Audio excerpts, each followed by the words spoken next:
ਜੀ ਨੇ ਆਪਣੀ ਮਾਂ ਨੂੰ ਕਿਹਾ ਕਿ ਮਾਂ, ਤੁਸੀਂ ਕਿੰਨੇ ਦਿਨਾਂ ਤੋਂ ਕਹਿ ਰਹੇ ਸੀ ਕਿ ਮੈਂ ਗੰਗਾ ਤੇ ਇਸ਼ਨਾਨ ਕਰਨ ਜਾਣਾ। ਇਸ ਵਾਰੀ ਤੁਹਾਨੂੰ ਮੈਂ ਇਸ਼ਨਾਨ ਕਰਵਾ ਹੀ ਦੇਣਾ ਹਾਂ। ਤੁਸੀਂ ਜਾਣਾ ਹੈ ਨਾ? ਟ੍ਰੇਨ ਦੀ ਟਿਕਟ ਬੁੱਕ ਕਰਵਾ ਲਈ ਹੈ। ਕਮਲਾ ਜੀ ਨੇ ਕਿਹਾ, ਤੂੰ ਸੱਚ ਕਹਿ ਰਿਹਾ ਹੈ? ਪੁੱਤ, ਮੈਨੂੰ ਤਾਂ ਯਕੀਨ ਨਹੀਂ ਹੋ ਰਿਹਾ। ਵਿਜੇ ਨੇ ਕਿਹਾ, ਮਾਂ ਮੈਂ ਸੱਚ ਕਹਿ ਰਿਹਾ ਹਾਂ। ਉਸਨੇ ਕਮਲਾ ਜੀ ਨੂੰ ਟਿਕਟਾਂ ਕੱਢ ਕੇ ਦਿਖਾਈਆਂ ਤੇ ਕਿਹਾ, ਮਾਂ ਜਾਣ ਦੀ ਤਿਆਰੀ ਕਰ ਲਓ। ਸਮਾਨ ਚਾਹੀਦਾ ਹੈ ਮੈਨੂੰ ਦੱਸ ਦੇਣਾ। ਕਮਲਾ ਜੀ ਨੇ ਕਿਹਾ, ਕੌਣ ਕੌਣ ਜਾਊਗਾ ਪੁੱਤ? ਆਪਾਂ ਸਾਰੇ ਜਾ ਰਹੇ ਆ ਨਾ? ਵਿਜੇ ਨੇ ਕਿਹਾ, ਨਾ ਮਾਂ, ਸਾਰੇ ਨਹੀਂ ਜਾ ਰਹੇ। ਕੁੰਭ ਦੇ ਮੇਲੇ 'ਚ ਬਹੁਤ ਭੀੜ ਹੁੰਦੀ ਹੈ, ਸਭ ਨੂੰ ਸੰਭਾਲਣਾ ਔਖਾ ਹੋ ਜਾਣਾ। ਆਪਾਂ ਦੋਨੋਂ ਹੀ ਜਾਵਾਂਗੇ। ਕਮਲਾ ਜੀ ਨੇ ਆਪਣੀ ਨੂੰਹ ਵੱਲ ਦੇਖਿਆ। ਉਹਨਾਂ ਦੇ ਇਕੱਲੇ ਜਾਣ ਨਾਲ ਕਿਤੇ ਨੂੰਹ ਤਾਂ ਨਹੀਂ ਨਾਰਾਜ਼ ਹੋ ਗਈ। ਉਹਨਾਂ ਨੂੰ ਲੱਗਿਆ ਕਿ ਇੰਨੀ ਉਮਰ ਵਿੱਚ ਇਕੱਲੇ ਪੁੱਤ ਨਾਲ ਕਿੱਦਾਂ ਜਾਊਂਗੀ। ਪੁੱਤ ਉਸ ਨੂੰ ਕਿੱਦਾਂ ਸੰਭਾਲੂਗਾ? ਘਰ ਵਿੱਚ ਤਾਂ ਔਖੇ ਸੌਖੇ ਆਪਣਾ ਕੰਮ ਕਰ ਲੈਂਦੀ ਹੈ, ਬਾਹਰ ਕਿੱਦਾਂ ਉੱਠੂਗੀ, ਕਿੱਦਾਂ ਬੈਠੂਗੀ? ਬਾਰ-ਬਾਰ ਪੁੱਤ ਦਾ ਸਹਾਰਾ ਮੰਗਣਾ ਪਊਗਾ। ਜੇ ਪੁੱਤ ਸਭ ਦੇ ਸਾਹਮਣੇ ਮੈਨੂੰ ਝਿੜਕਣ ਲੱਗਿਆ ਤਾਂ ਪਰੇਸ਼ਾਨੀ ਹੋ ਜਾਊਗੀ। ਕਮਲਾ ਜੀ ਨੇ ਆਪਣੀ ਨੂੰਹ ਨੂੰ ਕਿਹਾ। ਉਹਨਾਂ ਦੀ ਨੂੰਹ ਨੇ ਕਿਹਾ, ਮੰਮੀ ਕੀ ਗੱਲ ਹੋ ਗਈ? ਤੁਹਾਡਾ ਪੁੱਤ ਕਹਿ ਤਾਂ ਰਿਹਾ ਹੈ ਤੁਸੀਂ ਜਾਓ, ਆਪਾਂ ਫੇਰ ਕਦੇ ਚੱਲਾਂਗੇ। ਇਸ ਤੋਂ ਬਾਅਦ ਪੂਰੇ 12 ਸਾਲ ਬਾਅਦ ਕੁੰਭ ਦਾ ਮੇਲਾ ਆਉਣਾ ਹੈ। ਕਮਲਾ ਜੀ ਨੇ ਆਪਣੀ ਨੂੰਹ ਨੂੰ ਕਿਹਾ, ਪੁੱਤ ਕੀ ਵਿਜੇ ਮੈਨੂੰ ਸੰਭਾਲ ਲੂਗਾ? ਕਮਲਾ ਜੀ ਨੇ ਆਪਣੀ ਸੋਚ ਆਪਣੀ ਨੂੰਹ ਦੇ ਸਾਹਮਣੇ ਰੱਖੀ ਤਾਂ ਉਸ ਦਾ ਪੁੱਤ ਵਿਜੇ ਹੱਸ ਪਿਆ। ਮਾਂ, ਕੀ ਤੁਹਾਨੂੰ ਆਪਣੇ ਪੁੱਤ ਤੇ ਹੁਣ ਯਕੀਨ ਨਹੀਂ ਰਿਹਾ? ਜਿੱਦਾਂ ਤੁਸੀਂ ਬਚਪਨ ਵਿੱਚ ਮੇਰਾ ਧਿਆਨ ਰੱਖਦੇ ਸੀ, ਮੈਂ ਉਦਾਂ ਹੀ ਰੱਖਾਂਗਾ। ਕਦੀ ਤੁਹਾਡਾ ਹੱਥ ਨਹੀਂ ਛੱਡਾਂਗਾ। ਤੁਹਾਨੂੰ ਸਾਰਾ ਮੇਲਾ ਘੁਮਾਵਾਂਗਾ। ਪੁੱਤ ਦੀ ਗੱਲ ਤੇ ਕਮਲਾ ਜੀ ਖੁਸ਼ ਹੋ ਗਈ। ਉਸ ਦੀ ਇੱਛਾ ਪੂਰੀ ਹੋਣ ਜਾ ਰਹੀ ਸੀ। ਕੁੰਭ ਦਾ ਇਸ਼ਨਾਨ, ਮੋਕਸ਼ ਦੀ ਪ੍ਰਾਪਤੀ ਦੀ ਇੱਛਾ ਲਈ ਉਹ ਕਦੋਂ ਤੋਂ ਸੋਚਦੀ ਸੀ। ਉਸ ਦਾ ਇਹ ਸੁਪਨਾ ਸੀ। ਕਈ ਵਾਰੀ ਆਪਣੇ ਪੁੱਤ ਨੂੰ ਕਹਿ ਚੁੱਕੀ ਸੀ ਕਿ ਮਰਨ ਤੋਂ ਪਹਿਲਾਂ ਇੱਕ ਵਾਰੀ ਮੈਨੂੰ ਕੁੰਭ ਦਾ ਇਸ਼ਨਾਨ ਕਰਨਾ ਚਾਹੁੰਦੀ ਹਾਂ, ਪਰ ਪੁੱਤ ਲੈ ਕੇ ਨਹੀਂ ਜਾ ਸਕਿਆ। ਪਰ ਹੁਣ ਪੁੱਤ ਆਪ ਕਹਿ ਰਿਹਾ ਸੀ ਤਾਂ ਕਮਲਾ ਜੀ ਦਾ ਦਿਲ ਖੁਸ਼ੀ ਨਾਲ ਭਰ ਗਿਆ ਸੀ। ਉਹਨਾਂ ਨੇ ਆਪਣੇ ਨੂੰਹ ਤੇ ਪੁੱਤ ਲਈ ਬਹੁਤ ਦੁਆਵਾਂ ਕੀਤੀਆਂ। ਰਾਤ ਦਿਨ ਦਾ ਸਫ਼ਰ ਤੈਅ ਕਰਕੇ ਮਾਂ ਪੁੱਤ ਦੋਨੋਂ ਇਲਾਹਾਬਾਦ ਪਹੁੰਚ ਗਏ। ਕਮਲਾ ਜੀ ਦਾ ਸਫ਼ਰ ਵਿੱਚ ਬੁਰਾ ਹਾਲ ਹੋ ਗਿਆ ਸੀ। ਟ੍ਰੇਨ ਦੇ ਰੌਲੇ ਤੇ ਸੀਟੀ ਦੀ ਆਵਾਜ਼ ਨੇ ਕਮਲਾ ਜੀ ਨੂੰ ਰਾਤ ਭਰ ਸੌਣ ਨਹੀਂ ਦਿੱਤਾ। ਕਮਲਾ ਜੀ ਦਾ ਸੁਪਨਾ ਪੂਰਾ ਹੋਣ ਜਾ ਰਿਹਾ ਸੀ। ਇਹ ਸਟੇਸ਼ਨ ਤੇ ਭੀੜ ਦੇਖ ਕੇ ਕਮਲਾ ਜੀ ਹੈਰਾਨ ਹੋ ਗਈ ਸੀ। ਵਿਜੇ ਨੇ ਆਪਣੇ ਮੋਢੇ ਤੇ ਬੈਗ ਰੱਖ ਲਿਆ ਤੇ ਇੱਕ ਹੱਥ ਨਾਲ ਮਾਂ ਦਾ ਹੱਥ ਫੜ ਕੇ ਸਟੇਸ਼ਨ ਤੋਂ ਬਾਹਰ ਆ ਗਿਆ। ਹੁਣ ਕਮਲਾ ਜੀ ਅਤੇ ਇਹ ਦੋਨੋਂ ਰਿਕਸ਼ਾ ਵਿੱਚ ਬੈਠ ਗਏ ਤੇ ਗੰਗਾ ਦੇ ਕਿਨਾਰੇ ਪਹੁੰਚਣ ਦਾ ਦਿਲ ਬਣਾ ਲਿਆ। ਰਿਕਸ਼ੇ ਨੇ ਮੇਲੇ ਦੇ ਸ਼ੁਰੂ ਹੁੰਦੇ ਹੀ ਉਹਨਾਂ ਨੂੰ ਉਤਾਰ ਦਿੱਤਾ। 1 ਕਿਲੋਮੀਟਰ ਪੈਦਲ ਰਸਤਾ ਸੀ ਗੰਗਾ ਘਾਟ ਤੇ ਪਹੁੰਚਣ ਦਾ। ਹੌਲੀ-ਹੌਲੀ ਬੜੀ ਮੁਸ਼ਕਲ ਨਾਲ ਉੱਥੇ ਪਹੁੰਚੇ। ਇੱਕ ਥਾਂ ਮਿਲਿਆ, ਉੱਥੇ ਉਹਨਾਂ ਨੇ ਚਾਦਰ ਵਿਛਾ ਕੇ ਆਪਣਾ ਸਮਾਨ ਰੱਖ ਲਿਆ ਅਤੇ ਨਹਾਉਣ ਲਈ ਚਲੇ ਗਏ। ਕਮਲਾ ਜੀ ਨੇ ਹੁਣ ਤੱਕ ਆਪਣੀ ਜ਼ਿੰਦਗੀ ਵਿੱਚ ਇੰਨੀ ਭੀੜ ਨਹੀਂ ਦੇਖੀ ਸੀ। ਉਹਨਾਂ ਨੂੰ ਲੱਗ ਰਿਹਾ ਸੀ ਜਿੱਦਾਂ ਉਹ ਕਿਸੇ ਦੂਜੀ ਹੀ ਦੁਨੀਆ ਵਿੱਚ ਆ ਗਈ ਹੋਵੇ। ਉਹਨਾਂ ਨੇ ਆਪਣੇ ਪੁੱਤ ਦਾ ਹੱਥ ਘੁੱਟ ਕੇ ਫੜ ਲਿਆ ਸੀ। ਪੁੱਤ ਭੀੜ ਵਿੱਚ ਰਾਸਤਾ ਬਣਾਉਂਦੇ ਹੋਏ ਉਹਨਾਂ ਨੂੰ ਗੰਗਾ ਦੇ ਕਿਨਾਰੇ ਲੈ ਗਿਆ। ਬਹੁਤ ਭੀੜ ਸੀ, ਧੱਕਾ ਮੁੱਕੀ ਬਹੁਤ ਹੋ ਰਹੀ ਸੀ। ਪੁੱਤ ਨੇ ਹੱਥ ਫੜ ਕੇ ਇਸ਼ਨਾਨ ਕਰਾਇਆ ਤੇ ਫਿਰ ਆਪ ਇਸ਼ਨਾਨ ਕੀਤਾ। ਕਮਲਾ ਜੀ ਨੇ ਗੰਗਾ ਵਿੱਚ ਫੁੱਲ ਚੜਾਏ। ਪਤਾ ਨਹੀਂ ਕਦੋਂ ਦੀ ਉਹਨਾਂ ਦੇ ਦਿਲ ਵਿੱਚ ਇੱਛਾ ਹੋ ਰਹੀ ਸੀ। ਉਹਨਾਂ ਨੇ ਹੱਥ ਜੋੜ ਕੇ ਪ੍ਰਾਰਥਨਾ ਕੀਤੀ ਤੇ ਗੰਗਾ ਮਈਆ, ਮੇਰੇ ਪੁੱਤ ਵਰਗਾ ਪੁੱਤ ਹਰ ਮਾਂ ਨੂੰ ਦਈ। ਅੱਜ ਉਸ ਦੇ ਕਾਰਨ ਮੈਂ ਤੇਰੇ ਦਰਸ਼ਨ ਕਰੇ ਨੇ, ਜਿਹਨੇ ਮਾਂ ਨੂੰ ਮੇਲੇ ਵਿੱਚ ਘੁਮਾਇਆ, ਖਿਲਾਇਆ, ਪਿਲਾਇਆ। ਕਮਲਾ ਜੀ ਨੇ ਕਿਹਾ, ਪੁੱਤ ਹੁਣ ਮੈਂ ਥੱਕ ਗਈ, ਮੇਤੋਂ ਨਹੀਂ ਚੱਲਿਆ ਜਾਂਦਾ। ਵਿਜੇ ਨੇ ਕਿਹਾ, ਮਾਂ ਤੂੰ ਆਰਾਮ ਕਰ, ਮੈਂ ਘੁੰਮ ਕੇ ਹੁਣੇ ਆਉਣਾ ਤੇ ਥੋੜੇ ਜਿਹੇ ਪੈਸੇ ਰੱਖ ਲੈ। ਉਸਨੇ ਮਾਂ ਨੂੰ ਪੈਸੇ ਦਿੱਤੇ। ਕਮਲਾ ਜੀ ਨੇ ਕਿਹਾ, ਮੈਂ ਇਹਨਾਂ ਪੈਸਿਆਂ ਦਾ ਕੀ ਕਰੂੰਗੀ? ਤੂੰ ਮੇਰੇ ਨਾਲ ਹੈ। ਫਿਰ ਮੇਰੇ ਕੋਲ 5-10 ਰੁਪਏ ਹੈਗੇ ਆ। ਕਮਲਾ ਜੀ ਨੇ ਮਨਾ ਕਰ ਦਿੱਤਾ। ਉਸਨੇ ਕਿਹਾ, ਮਾਂ ਵਕਤ ਵੇ ਵਕਤ ਕੰਮ ਆ ਜਾਂਦੇ ਨੇ। ਜੇ ਤੇਰਾ ਕੁਝ ਲੈਣ ਦਾ ਮਨ ਹੋ ਗਿਆ ਜਾਂ ਫਿਰ ਮੇਰੀ ਹੀ ਮੇਲੇ ਵਿੱਚ ਜੇਬ ਕੱਟੀ ਗਈ। ਫਿਰ ਪੁੱਤ ਦੇ ਸਮਝਾਉਣ ਤੇ ਕਮਲਾ ਜੀ ਨੇ ਰੁਪਏ ਲੈ ਲਏ ਤੇ ਪੁੱਤ ਉੱਥੋਂ ਚਲਾ ਗਿਆ। ਕਮਲਾ ਜੀ ਨੇ ਆਪਣੇ ਸਿਰ ਦੇ ਨੀਚੇ ਝੋਲਾ ਰੱਖਿਆ ਤੇ ਚਾਦਰ ਤੇ ਸੌਂ ਗਈ। ਉਸ ਦਾ ਦਿਲ ਬੜਾ ਖੁਸ਼ ਸੀ ਕਿ ਪੁੱਤ ਨੇ ਬਹੁਤ ਧਿਆਨ ਰੱਖਿਆ ਸੀ। ਪਏ ਪਏ ਉਹਨਾਂ ਨੂੰ ਨੀਂਦ ਆ ਗਈ। ਜਦ ਉਹਨਾਂ ਦੀ ਅੱਖ ਖੁੱਲੀ ਤਾਂ ਦੇਖਿਆ ਸੂਰਜ ਢਲਣ ਜਾ ਰਿਹਾ ਸੀ ਤੇ ਉਹਨਾਂ ਦਾ ਪੁੱਤ ਹਾਲੇ ਤੱਕ ਵਾਪਸ ਨਹੀਂ ਆਇਆ। ਉਹਨਾਂ ਨੂੰ ਚਿੰਤਾ ਹੋ ਗਈ ਸੀ ਕਿ ਅਣਜਾਣ ਜਗ੍ਹਾ ਅਜਨਬੀ ਲੋਕ ਪੁੱਤ ਦੇ ਬਾਰੇ ਕਿਸ ਤੋਂ ਪੁੱਛੇ। ਉਹ ਡੇਰੇ ਤੋਂ ਬਾਹਰ ਜਾ ਕੇ ਇੱਧਰ-ਉੱਧਰ ਦੇਖਣ ਲੱਗੀ। ਕੁਝ ਆਦਮੀਆਂ ਨੂੰ ਰੇਲ ਦੇ ਵੱਲ ਜਾਂਦੇ ਦੇਖਿਆ ਤੇ ਉਹ ਕੁਝ ਸਮਝ ਨਾ ਪਾਈ। ਚੀਖ ਪੁਕਾਰ ਮੱਚ ਗਈ ਸੀ। ਪਤਾ ਚੱਲਿਆ ਕਿ ਮੇਲੇ ਵਿੱਚ ਕੋਈ ਹਾਥੀ ਮਸਤ ਹੋ ਗਿਆ ਹੈ, ਇਸ ਲਈ ਭਗਦੜ ਹੋ ਗਈ ਹੈ। ਬੜੇ ਲੋਕ ਉਸ ਦੇ ਪੈਰਾਂ ਦੇ ਨੀਚੇ ਆ ਕੇ ਕੁਚਲੇ ਗਏ ਤੇ ਮਾਰੇ ਗਏ। ਸੁਣ ਕੇ ਕਮਲਾ ਜੀ ਦਾ ਕਲੇਜਾ ਮੂੰਹ ਨੂੰ ਆ ਗਿਆ। ਸੋਚਣ ਲੱਗੀ, ਕਿਤੇ ਮੇਰਾ ਪੁੱਤ ਵੀ ਇਸੇ ਕਾਰਨ ਤਾਂ ਨਹੀਂ ਹਲੇ ਆਇਆ। ਉਹਨਾਂ ਨੇ ਇੱਕ ਆਦਮੀ ਕੋਲ ਜਾ ਕੇ ਪੁੱਛਿਆ, ਭਾਈ ਕਿੰਨਾ ਟਾਈਮ ਹੋ ਗਿਆ? ਉਸਨੇ ਕਿਹਾ, ਮਾਂ ਜੀ ਸ਼ਾਮ ਦੇ 4 ਵਜੇ ਨੇ। ਉਹ ਸਾਧੂ ਇਸ਼ਨਾਨ ਕਰਨ ਜਾ ਰਹੇ ਸੀ ਅਤੇ ਪੈਸੇ ਤੇ ਜਾ ਰਹੇ ਸੀ। ਉਹਨਾਂ ਦੇ ਪੈਸੇ ਸੁੱਟਣ ਕਰਕੇ ਸਭ ਕੁਝ ਹੋਇਆ ਸੀ। ਜੋ ਜ਼ਖਮੀ ਸੀ ਉਹਨਾਂ ਨੂੰ ਹਸਪਤਾਲ ਭੇਜਿਆ ਗਿਆ। ਜੋ ਮਰ ਗਏ ਉਹਨਾਂ ਨੂੰ ਸਰਕਾਰੀ ਗੱਡੀ ਰਾਹੀਂ ਉੱਥੋਂ ਚੁੱਕਿਆ ਜਾ ਰਿਹਾ ਸੀ। ਉਸਨੇ ਕਿਹਾ, ਤੁਹਾਡਾ ਵੀ ਕੋਈ ਹੈ? ਕਮਲਾ ਜੀ ਨੇ ਕਿਹਾ, ਮੇਰਾ ਪੁੱਤ 2 ਵਜੇ ਘੁੰਮਣ ਗਿਆ ਸੀ ਤੇ ਹਾਲੇ ਤੱਕ ਨਹੀਂ ਆਇਆ। ਉਸ ਦਾ ਕੋਈ ਫੋਟੋ ਹੈ? ਉਸ ਆਦਮੀ ਨੇ ਪੁੱਛਿਆ। ਕਮਲਾ ਜੀ ਨੇ ਕਿਹਾ, ਫੋਟੋ ਤਾਂ ਨਹੀਂ। ਪਰ ਇਹ ਕਹਿ ਕੇ ਕਮਲਾ ਜੀ ਫੇਰ ਰੋਣ ਲੱਗੀ। ਉਸਨੇ ਕਿਹਾ, ਮਾਂ ਜੀ ਤੁਸੀਂ ਰੋ ਨਾ, ਸਾਹਮਣੇ ਪੁਲਿਸ ਚੌਂਕੀ ਹੈ, ਉੱਥੇ ਜਾ ਕੇ ਪਤਾ ਕਰ ਲਓ। ਕਮਲਾ ਜੀ ਫਟਾਫਟ ਡੇਰੇ ਵਿੱਚ ਗਈ। ਉੱਥੋਂ ਆਪਣੀ ਚਾਦਰ ਚੁੱਕ ਕੇ ਝੋਲੇ ਵਿੱਚ ਪਾਈ ਅਤੇ ਪੁਲਿਸ ਚੌਂਕੀ ਪਹੁੰਚ ਕੇ ਰੋਣ ਲੱਗੀ। ਲਾਊਡ ਸਪੀਕਰ ਤੇ ਕਈ ਵਾਰੀ ਵਿਜੇ ਦਾ ਨਾਮ ਅਨਾਉਂਸ ਕਰਵਾਇਆ। ਫਿਰ ਇੱਕ ਸਿਪਾਹੀ ਆਪਣੀ ਮੋਟਰਸਾਈਕਲ ਤੇ ਕਮਲਾ ਜੀ ਨੂੰ ਬਿਠਾ ਕੇ ਲੈ ਗਿਆ ਜਿੱਥੇ ਮ੍ਰਿਤਕ ਪਏ ਸੀ। 1-2 ਥਾਵਾਂ ਤੇ ਹਸਪਤਾਲ ਵੀ ਲੈ ਕੇ ਗਿਆ ਜਿੱਥੇ ਜ਼ਖਮੀ ਲੋਕ ਤੜਫ ਰਹੇ ਸੀ ਅਤੇ ਡਾਕਟਰ ਉਹਨਾਂ ਦੀ ਮਰਮ ਪੱਟੀ ਕਰ ਰਹੇ ਸੀ। ਵਿਜੇ ਦਾ ਬਿਲਕੁਲ ਵੀ ਪਤਾ ਨਾ ਚੱਲਿਆ। ਫਿਰ ਕਮਲਾ ਜੀ ਨੂੰ ਧਿਆਨ ਆਇਆ, ਕਿਤੇ ਉਹ ਡੇਰੇ ਤਾਂ ਨਹੀਂ ਚਲਿਆ ਗਿਆ, ਕਿਤੇ ਉਹ ਮੇਰਾ ਇੰਤਜ਼ਾਰ ਤਾਂ ਨਹੀਂ ਕਰ ਰਿਹਾ। ਉਸ ਨੂੰ ਡੇਰੇ ਵਿੱਚ ਨਾ ਪਾ ਕੇ ਉਹਨਾਂ ਦੀ ਚਿੰਤਾ ਹੋਰ ਵੀ ਵੱਧ ਗਈ ਸੀ। ਕਮਲਾ ਜੀ ਬਹੁਤ ਪਰੇਸ਼ਾਨ ਹੋ ਗਈ ਸੀ ਕਿ ਹੁਣ ਉਹ ਕੀ ਕਰੇ। ਉਹ ਉਸ ਨੂੰ ਤਲਾਸ਼ ਕਰਨ ਲੱਗੀ।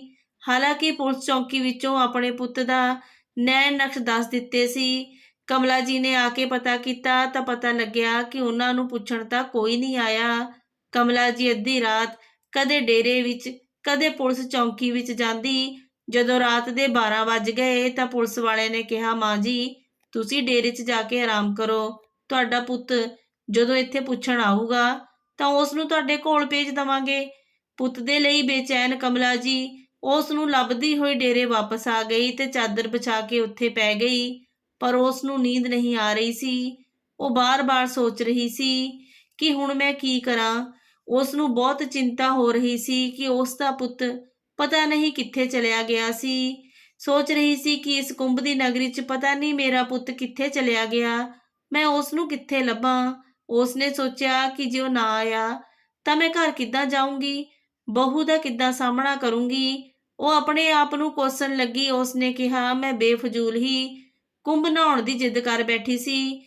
ਟਿਕਟ ਤਾਂ ਲੈ ਹੀ ਆਇਆ ਸੀ। ਵਿਜੇ ਮਨਾ ਵੀ ਕਰ ਦਿੰਦੀ ਤਾਂ ਟਿਕਟ ਵਾਪਸ ਹੋ ਜਾਂਦੀ। ਇਹ ਸਭ ਕੁਝ ਨਾ ਹੁੰਦਾ। ਦਿਨ ਨਿਕਲਿਆ। ਹੁਣ ਤਾਂ ਉਹ ਬਹੁਤ ਹੀ ਦੁਖੀ ਹੋ ਗਈ ਸੀ। ਨਹਾ ਧੋ ਕੇ ਬੈਠੀ ਸਿੱਧੀ ਪੁਲਿਸ ਚੌਂਕੀ ਪਹੁੰਚ ਗਈ। ਇੱਕ ਦਿਨ ਵਿੱਚ ਪੁਲਿਸ ਚੌਂਕੀ ਵਾਲੇ ਉਸ ਨੂੰ ਪਛਾਣਦੇ ਸੀ। ਦੇਖਦੇ ਹੋਏ ਬੋਲੇ, ਮਾਂ ਤੇਰਾ ਪੁੱਤ ਤਾਂ ਹਾਲੇ ਨਹੀਂ ਆਇਆ। ਜੀ ਨੇ ਕਿਹਾ, ਸਾਹਿਬ ਜੀ ਮੈਂ ਕਿੱਥੇ ਲੱਭਾਂ ਆਪਣੇ ਪੁੱਤ ਨੂੰ, ਕਿਸੇ ਨੇ ਮਾਰ ਕੁੱਟ ਕੇ ਤਾਂ ਨਹੀਂ ਸੁੱਟ ਦਿੱਤਾ। ਕਮਲਾ ਜੀ ਰੋਂਦੇ ਰੋਂਦੇ ਬੁਰਾ ਹਾਲ ਹੋ ਗਿਆ ਸੀ। ਉਹਨਾਂ ਨੇ ਕਿਹਾ, ਮਾਂ ਤੁਸੀਂ ਹੌਸਲਾ ਰੱਖੋ, ਅਸੀਂ ਕੁਝ ਕਰਾਂਗੇ। ਸਾਰੇ ਡੇਰੇ ਤੇ ਅਨਾਉਂਸ ਕਰਵਾਇਆ ਗਿਆ ਕਿ ਜੇ ਤੁਹਾਡਾ ਪੁੱਤ ਕਿਤੇ ਮਿਲ ਜਾਵੇ ਤਾਂ ਤੁਹਾਡੇ ਤੱਕ ਪਹੁੰਚ ਜਾਊਗਾ। ਤੁਸੀਂ ਆਪਣਾ ਨਾਮ ਤੇ ਪਤਾ ਲਿਖਵਾ ਦਿਓ ਤੇ ਜਾਓ ਇਸ਼ਨਾਨ ਕਰ ਲਓ। ਪੁਲਿਸ ਵਾਲਿਆਂ ਨੂੰ ਕਮਲਾ ਜੀ ਨਾਲ ਹਮਦਰਦੀ ਹੋ ਗਈ ਸੀ।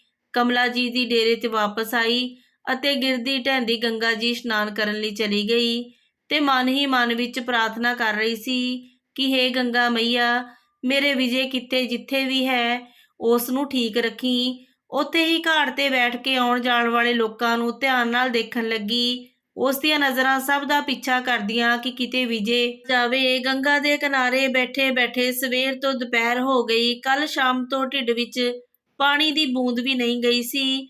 ਕਮਜ਼ੋਰੀ ਹੋਣ ਲੱਗੀ। ਉਹਨਾਂ ਨੂੰ ਯਾਦ ਆਇਆ ਕਿ ਜੇ ਮੈਂ ਬਿਮਾਰ ਪੈ ਗਈ ਤਾਂ ਆਪਣੇ ਪੁੱਤ ਨੂੰ ਕਿੱਦਾਂ ਲੱਭੂੰਗੀ। ਉਸ ਨੂੰ ਵੀ ਲੱਭਣਾ ਹੈ ਤਾਂ ਆਪਣੇ ਆਪ ਨੂੰ ਠੀਕ ਰੱਖਣਾ ਪੈਣਾ। ਇੱਥੇ ਕੌਣ ਹੈ ਜੋ ਉਸ ਨੂੰ ਕੁਝ ਖਵਾਏਗਾ, ਉਸ ਦਾ ਧਿਆਨ ਰੱਖੇਗਾ। ਕਮਲਾ ਜੀ ਨੇ ਦੀ ਸਬਜ਼ੀ ਨਾਲ 2 ਪੂਰੀਆਂ ਲਿੱਤੀਆਂ ਤੇ ਗੰਗਾ ਜਲ ਪੀਤਾ। ਥੋੜੀ ਸ਼ਾਂਤੀ ਮਿਲੀ। 2 ਪੂਰੀਆਂ ਸ਼ਾਮ ਲਈ ਇਹ ਸੋਚ ਕੇ ਰੱਖ ਲਈਆਂ ਕਿ ਜੇ ਮੇਰੇ ਤੋਂ ਨਾ ਆਇਆ ਗਿਆ ਤਾਂ ਡੇਰੇ ਵਿੱਚ ਹੀ ਖਾ ਲਊਂਗੀ ਤੇ ਜੇ ਵਿਜੇ ਭੁੱਖਾ ਆਊਗਾ ਤਾਂ ਉਸ ਨੂੰ ਦੇ ਦਊਂਗੀ। ਵਿਜੇ ਦਾ ਧਿਆਨ ਆਉਂਦੇ ਹੀ ਉਸ ਨੇ ਕੁਝ ਕੇਲੇ ਵੀ ਖਰੀਦ ਲਏ ਤੇ ਪੁੱਤ ਨੂੰ ਲੱਭਦੀ ਲੱਭਦੀ ਆਪਣੇ ਡੇਰੇ ਤੇ ਵਾਪਸ ਆ ਗਈ। ਪੁਲਿਸ ਚੌਂਕੀ ਵਿੱਚ ਵੀ ਝਾਕ ਕੇ ਆਈ।